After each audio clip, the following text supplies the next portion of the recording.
Hello, and welcome to this episode of Inside Bremerton. Joining me today is Councilmember Lori Wheat from District 4. She's been on board with the city a little over a year and a half now, I think, and this is our opportunity to learn some more about her. Councilmember, thank you so much for joining us today. Absolutely, Constance. Thank you so much for having me. As you said, I'm Lori Wheat, the Bremerton City Council member for District 4. And I can kind of describe those geographical boundaries of District 4. So the northern end of District 4 starts sort of with Olympic College and the Bremerton High School.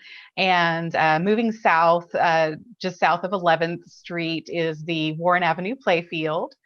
And then moving further south, south of 6th Street is Kiwanis Park. And then District 4 extends all the way south to the Puget Sound Naval Shipyard. I think that's so helpful because we speak about those things sort of nebulously, the districts, but it is helpful to have those sort of visual pinpoints. Yes, some of the council districts are absolutely not intuitive. So it's great to have those landmarks to get a reference point for what the district boundaries are. So let's just go ahead and start from the beginning, Councilmember. Tell me a little bit about you and where you've come from. Sure. So I have lived here in Bremerton for 6.5 years now. And I am originally from rural eastern Oklahoma. So a very, very different place in every conceivable way than here in Western Washington. So I'm very grateful for so many things about Western Washington, including the natural beauty. And I really love the climate here. I know it's not to everyone's liking, but I'm really grateful for it coming from a very, very hot in the summer and very severe weather sort of state. Absolutely. And I love hearing the perspective of those who were not raised here in the Pacific Northwest, because I think you give us, those of us who are from here, a whole new understanding of how fortunate we are to be in this place where we do feel most of the four seasons and we're surrounded by so much beauty.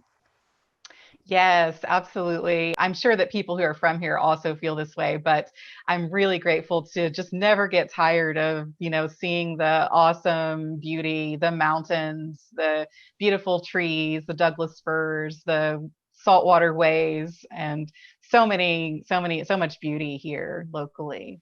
Sometimes I think we might take it for granted. So being reminded from those who come from other spaces is like, oh, right. We do have like the most coastline around in our county, and we are surrounded by mountains and trees. And I assume those are some of the reasons that brought you here to the city of Bremerton. Yes, I have many hobbies that go really, really nicely with and many interests that go really nicely with this region. So one of those is gardening, which this is such a delightful place to garden. It's so easy to grow things, a little too easy for some invasive species, but it's good for a gardener because it's so much easier to grow things here than it was in my native state of Oklahoma, where just severe weather was such a challenge. I like to grow things for both the beauty of it and also for sustenance and food. One flower I particularly love is irises. And all of the irises in various places in our garden have been gifted to us by either family or friends, which is just such a lovely symbol and reminder of the love that we have in our community. Oh, so very true. Yes. I'm a gardener as well. Zone 8B, woo woo. Yes. What are some of your favorite, more edible things to grow?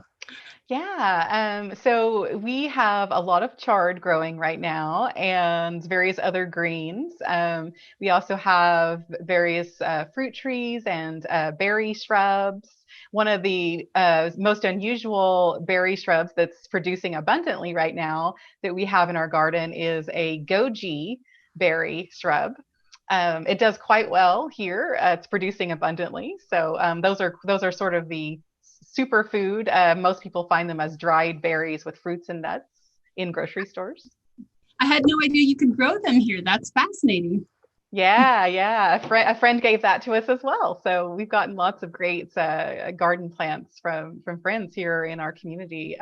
Yeah, so various herbs. One of my favorites is rosemary. So we have a quite large rosemary plants growing that we constantly harvest from, especially to make our homemade rosemary focaccia bread. Ooh, yum. That's delicious. So tell me, what are the things that drew you to being a part of City Council?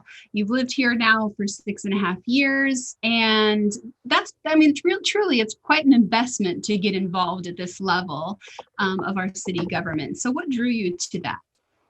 Yeah, I've always felt compelled to be engaged with the community I live in, as well as to be civically engaged. Um, I've always felt really strongly about issues of equity, and if I see something in the community that I feel like might need to go in a different direction, I've always felt really passionate about getting involved and trying to be that change. So I first got involved with the Bremerton City Council as just a private citizen, just out of interest for what the city was doing, and just wanting to be more involved and be a voice in our government here locally. So I think, local government is so important because it's where we can have the loudest voice, because our population, the number of us here are sort of the smallest of any level of government. And so we can have bigger voices and also really affect some serious change. It can really happen pretty quickly at a local level. I couldn't agree more. And it's such a good reminder for folks that it is so important to do as much as you can to connect with those who are guiding our city and our county. Those national elections tend to draw a lot more coverage, but it is exactly as you said, you can affect more change in your neighborhood by getting involved in organizations such as the city or the county. So kudos to you for jumping on. Thank you.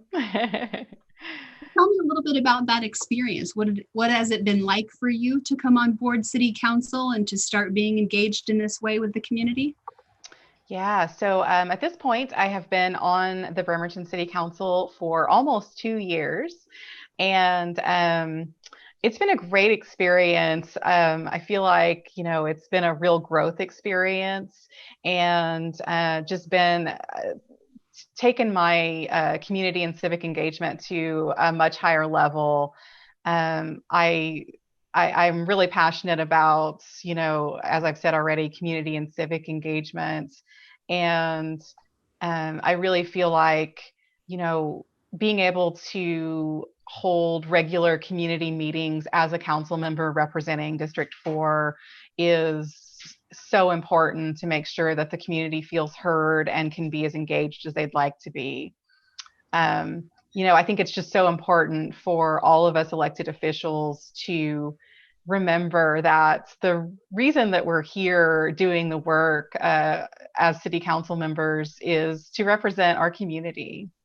Mm-hmm. I agree. And it's such an interesting thing to try and connect with the community because some folks don't know how to get connected or how to have their voice heard or where to truly get involved.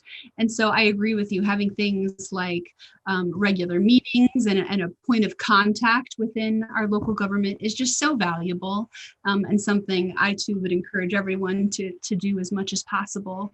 Obviously, we're recording right now in the time of COVID, and so those meetings have been switched sometimes to online platforms, and sometimes they've been done away with because it's really difficult to connect in that different manner.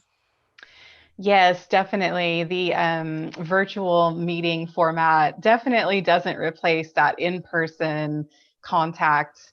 So I'm hopeful that we can resume safely meeting in person hopefully sometime soon. But until then, we're very lucky to have all the technology and resources available to us to maintain, you know, the regular, if not in person contact, at least visual and audio audio contact with each other. So true, as we're exemplifying right now by interviewing via Zoom. Yes, yes, yes, yes. Everything has gone to virtual this year. All of our city council meetings, all of our study sessions, all of our committee meetings, just everything has been 100% virtual. So, which, doesn't replace in-person meetings, but at the same time, we're so grateful that we have the technology to continue doing the work that we're doing.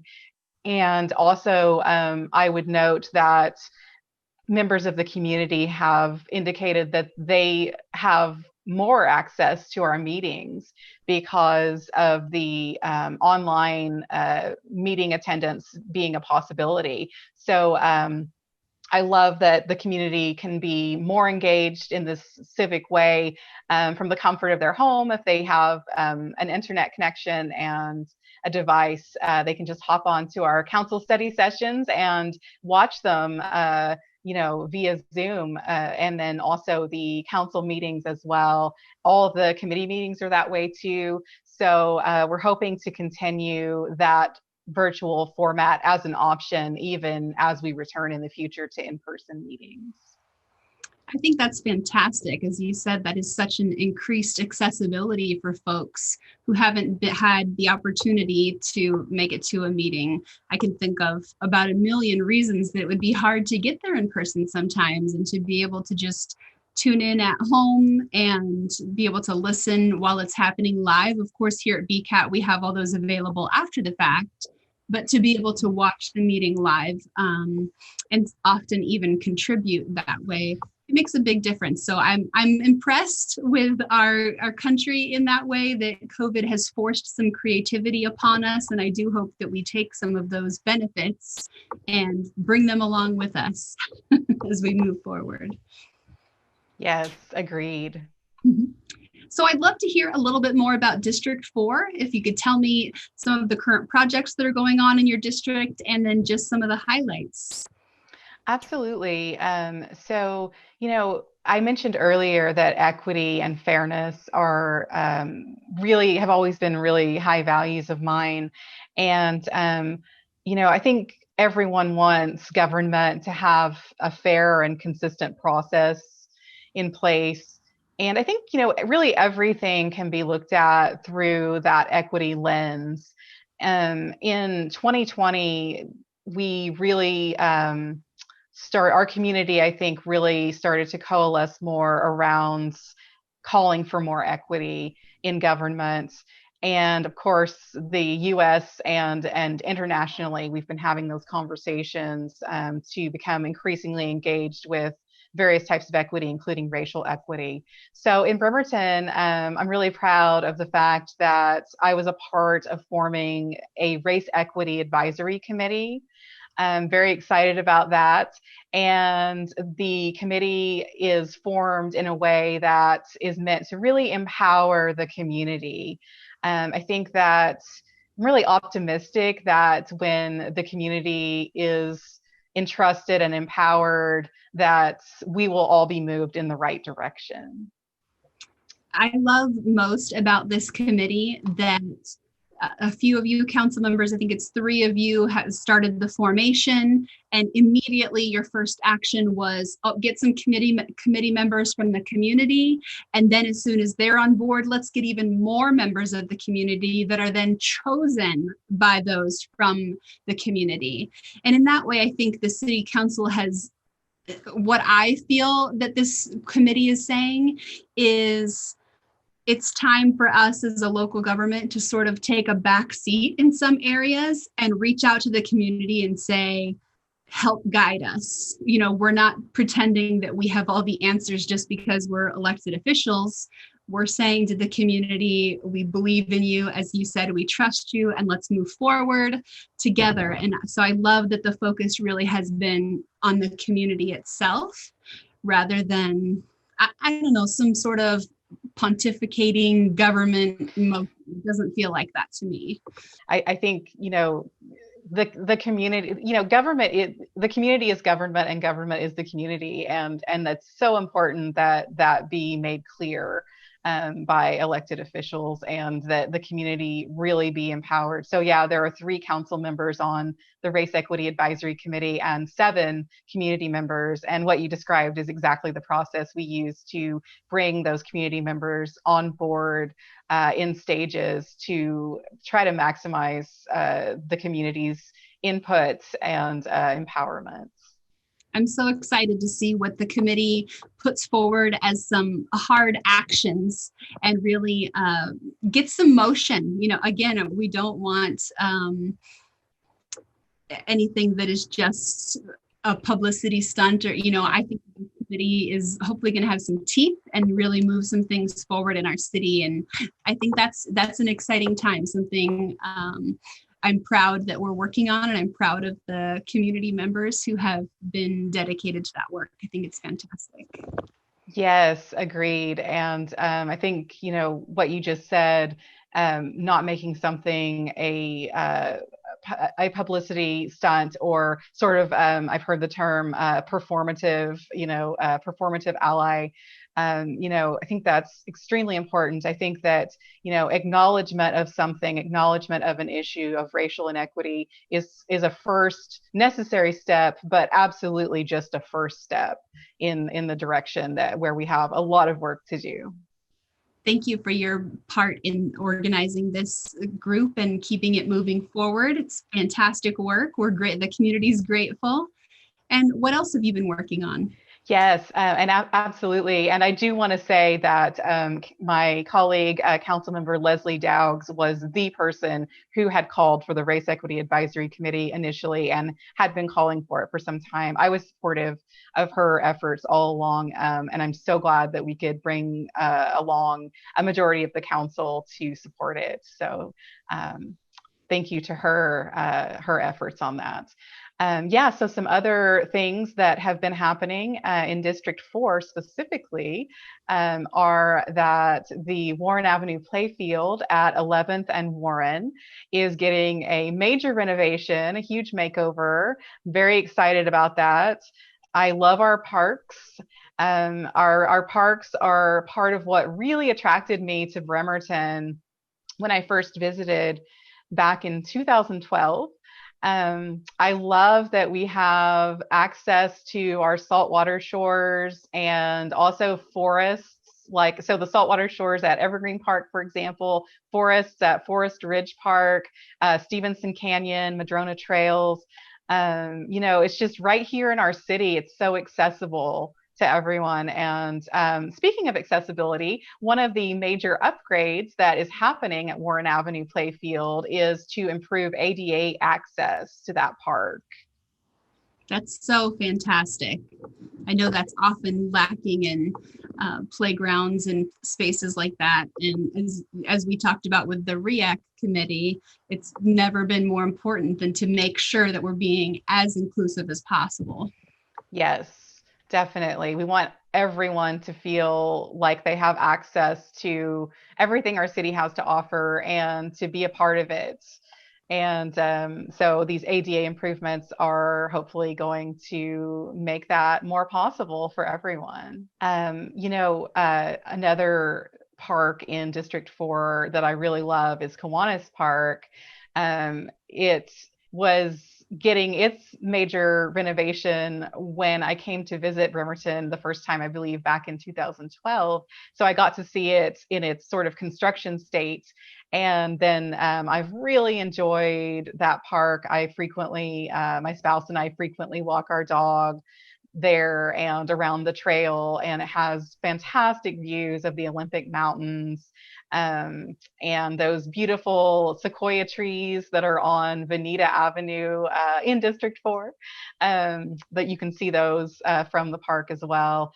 And, one thing that I've really enjoyed in terms of getting to know other community members is volunteering to do monthly park cleanups at Kiwanis Park. So various volunteer community members such as myself and Greg and Sunny Wheeler and others assemble at the park each month and do things like pull weeds and pick up trash. And it doesn't sound very fun, but it is, because you are just kind of forget what you're doing and you're just having these great conversations with other members of the community. And also free donuts. Who doesn't love a donut? Absolutely. Fantastic. Any other projects going on in your district? Yeah. So, safer streets and sidewalks is something that's really important to me and the community, of course. So 6th Street is currently undergoing a repaving project. Part of that is in my district, District 4. Parts of it are in Districts 5 and Districts 3. And so that is happening as we speak. So we'll see some smoother sections of road, and also some of those, some pieces of that project also include increased ADA accessibility at some of the crosswalk buttons. Some of the crosswalk buttons are going to be reconfigured to be ADA compliant. So I'm excited about that piece. Yeah, absolutely. I can say on a personal note that I know what it's like to feel vulnerable on the road, because here in Bremerton for over 5 years, I was car free. And so most places I went, I either biked or walked. And so I know especially what it's like as a bicyclist to feel really vulnerable, trying to navigate our streets in that way when you sort of don't have this protective metal shell around you in the form of a car. You do feel a lot more vulnerable, and you're just really hoping that everybody's looking out for each other. So true. And a 5-year commitment to that, you're really seeing things firsthand. Where an ADA ramp would be more helpful in the sidewalk, or where the sidewalk is perhaps not passable over or things like that. I know those have been some concerns in the city. Fantastic to see them being addressed. And I just love that you bring that perspective to the city council.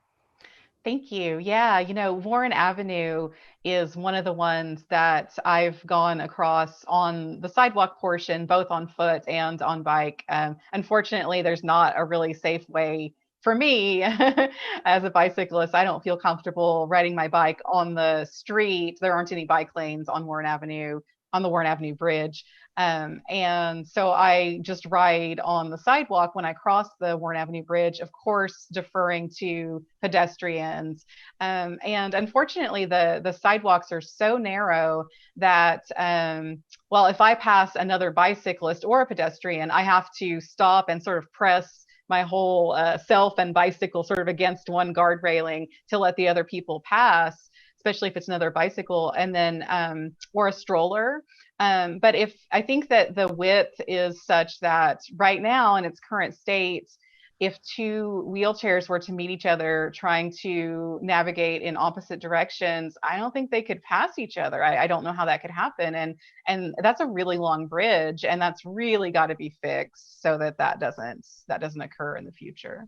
Absolutely. And again, something you might not be aware of unless you heard from the community, but you have this firsthand experience of trying to navigate our city that way. It's just fascinating. I have to say, I really appreciate this opportunity to get to know you a little bit better and to hear more about what's going on in District 4. To close our interview together, I wonder if you have anything you'd like to say directly to the City of Bremerton residents. Yes. I would love, love, love to see more community members become more civically engaged. As I said earlier, this is your government.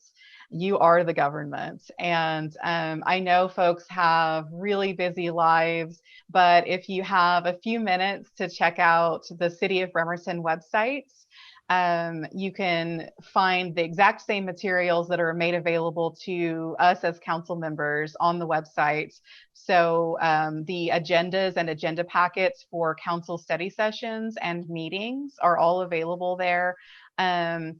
And you can review them online. So please regularly check on those agendas and see what your city's working on. And also, if there's a particular thing that piques your interest, please provide feedback to us. And, I would love to see the public giving us more comments and feedback about issues that we're working on. If you ever have any questions, you can call our city council staff at, I'll give a phone number here, 360-473-5280. You can also email our city council staff at city.council@ci.bremerton.wa.us. And if you would like to be added to my District 4 community email list, you can send an email to that email I just provided, and our excellent seasoned city council staff will get you on that list. Also, if they cannot answer your question directly, they'll know exactly who to get you in contact with to ensure your comments or questions go to the right people. So I really look forward to hearing from you, all of you, and seeing you at city council and community meetings. Council member, thank you so much for joining us. I think it's wonderful that you are opening up that access to folks, because we don't know what we don't know. So hearing from the community is one of the most empowering things for those who are in elected office. So thank you for opening up that avenue for communication. Thanks for joining me for this inside look at one of our city council members. And it's just been a joy to have you. Thank you so much. Thank you so much, Constance. I appreciate it. Thanks for joining us on this episode of Inside Bremerton.